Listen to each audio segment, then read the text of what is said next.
جہاں تک علم غیب کا تعلق ہے میرے بھائیوں آپ بھی وہی مانتے ہو جو ہم مانتے ہیں. اللہ کی قسم اللہ کے رسول صلی اللہ علیہ وسلم کے بارے میں تم صرف کہتے ہو اتنا کہ اللہ کے رسول کو علم غیب تھا. ما کان وما یکون کا علم تھا. دنیا جب سے بنی ہے تب سے لے کر قیامت تک شجر حجر سمندر میں کتنی مچھلیاں ہیں درختوں میں کتنے پتے سب کا علم تھا. یہ تم عقیدہ رکھتے ہو لیکن جب سوال کیا جاتا ہے کہ یہ بتاؤ جب حضرت عائشہ صدیقہ پر تہمت لگ رہی تھی اور عبداللہ ابن ابی ابن سلول نے جب مذاق اڑایا تو اللہ کے نبی جناب محمد رسول اللہ اتنے پریشان رہے. آپ کہہ سکتے تھے اے عبداللہ ابن ابی تم جھوٹ بول رہے ہو ہماری بیوی عائشہ پاک دامن ہے پاک دامن کیونکہ مجھے علم ہے میں علم غیب رکھتا ہوں مجھے معلوم ہے. اتنا بڑا الزام لگ رہا ہے. نبی کی بیوی اما عائشہ کو پتا چلا تو گھر سے اللہ کے رسول سے اجازت لے کر اپنے گھر چلی گئی. کچھ دنوں کے بعد جب اللہ کے رسول اپنی بیوی کے پاس گئے اور حضرت عائشہ سے پوچھا عائشہ غلطیاں انسان سے ہی ہوتی ہیں تمہارے بارے میں جو افواہیں اڑ رہی ہیں مجھے صرف اتنا بتا دو کہ تم اس میں ملوث ہو یا نہیں. ایک نبی اپنی بیوی سے پوچھ رہا ہے اور تم کہتے ہو عالم الغیب عالم الغیب. ذرا مجھے بتاؤ یہ کون سا علم غیب تھا. نبی اپنی بیوی کے دہانے پر اور سراہنے پر بیٹھے ہوئے ہیں اور پوچھ رہے بیوی تمہارے بارے میں ایسے الزام مجھے بتاؤ. حضرت عائشہ ایک ہی جواب دیتی ہے اے اللہ کے رسول اگر میں آپ سے یہ کہہ دوں کہ ہاں میں نے یہ کام کیا ہے اور میرا اللہ جانتا ہے کہ میں اس سے بالکل پاک دامن ہوں تو ابھی آپ فوراً میری بات مان لیں گے کیونکہ یہ بات ہی ایسی ہے اور لوگوں نے اتنی اڑا دی ہے کہ اس کے بارے میں آپ کا دل جم گیا ہے. ابھی میں کہہ دوں ہاں مجھ سے یہ کام ہوا ہے تو ابھی آپ مان لیں گے اور اگر میں یہ کہہ دوں کہ میں نے نہیں کیا اور میرا اللہ جانتا ہے کہ میں نے نہیں کیا تب بھی آپ کو بھی اتنی جلدی یقین آنے والا نہیں کیونکہ لوگوں نے اس کے خلاف بہت سی باتیں آپ کے دل میں بٹھا دی ہیں. میرے معاملے میں اللہ کے سپرد کرتی ہوں بس میرا معاملہ بہت جلدی اللہ پر منکشف کر دے گا اللہ ہی آپ کو باخبر کر دے گا. حضرت عائشہ فرماتی ہے مجھے یہ امید نہیں تھی اتنا تو میں جانتی تھی کہ اللہ تعالیٰ ضرور میرے نبی کو خواب میں دکھلا دے گا کہ میں پاک دامن ہوں لیکن مجھے یہ امید نہیں تھی کہ میرے بارے میں قرآن کی آیتیں نازل ہوں گی. اللہ میری برات اور پاک دامنی کے لیے جبرائیل کو بھیج کر 18 آیتیں نازل فرمائے گا. اللہ کے رسول وہی بیٹھے ہوئے پیشانی پہ پسینہ آنے لگا. اما عائشہ سمجھ گئی کہ اللہ کے رسول پر جب وحی آتی تھی تو ایسا ہی حال ہو جاتا تھا سخت سردیوں میں پسینہ آنے لگتا تھا. اللہ کے رسول بیٹھے ہیں پسینہ ٹپک رہا ہے آپ بوجھل آپ بھاری سے ہو گئے آپ کا سر بوجھل ہو گیا. حضرت عائشہ سمجھ رہی ہیں ابو بکر صدیق گھبرا گئے ان کی بیوی یعنی اما عائشہ کی ماں گھبرا گئی پتہ نہیں جبرائیل کون سی خبر لے کے آ رہے ہیں پتہ نہیں میری بیٹی کے بارے میں کیا اللہ بتائے. لیکن حضرت عائشہ فرماتی ہے کہ میں بالکل نہیں گھبرائی اس لیے کہ جب میں نے یہ کام کیا ہی نہیں تو میں کیوں گھبراؤں. تھوڑی دیر کے بعد جب 18 آیتیں نبی کے اوپر نازل ہو چکی تو اللہ کے رسول مسکراتے ہوئے اٹھے کہنے لگے عائشہ خوش ہو جاؤ اللہ تعالیٰ نے تمہاری پاک دامنی کا اعلان کر دیا مجھے باخبر کر دیا یہ آیتیں تمہارے بارے میں نازل ہوئی. حضرت عائشہ کی ماں کہنے لگی اے عائشہ اٹھو جلدی اٹھو اور اللہ کے رسول کا شکریہ ادا کرو.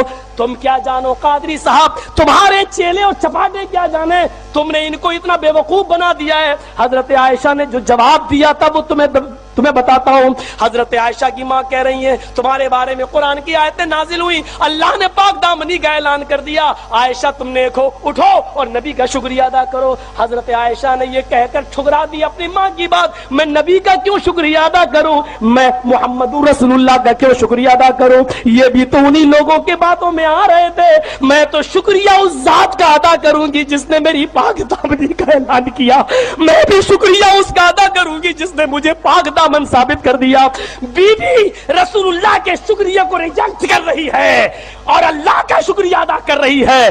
تم غور سے پڑھو تمہیں سب وہابی نظر آئیں گے. سورہ نور میں اللہ تعالیٰ نے جو احکام فرمائے دیکھیں چند احکام میں بتا دیتا ہوں. اس سورے میں جو ہے ام المومنین عائشہ صدیقہ رضی اللہ تعالیٰ عنہ کی برات آپ کی پاکی کا بھی ذکر آیا ہے. منافقین نے آپ پر تہمت لگائی تھی. ایک بار حضور صلی اللہ علیہ وسلم جہاد میں تھے غزوہ بنی مستلق وہاں سے واپسی کے وقت ام المومنین ساتھ میں ہوا کرتی تھی کوئی نہ کوئی حضور کی زوجہ ساتھ جاتی تھی. تو واپسی کے وقت جب ام المومنین کی عمر بہت چھوٹی تھی حضرت عائشہ صدیقہ رضی اللہ تعالیٰ عنہ کی عمر تقریباً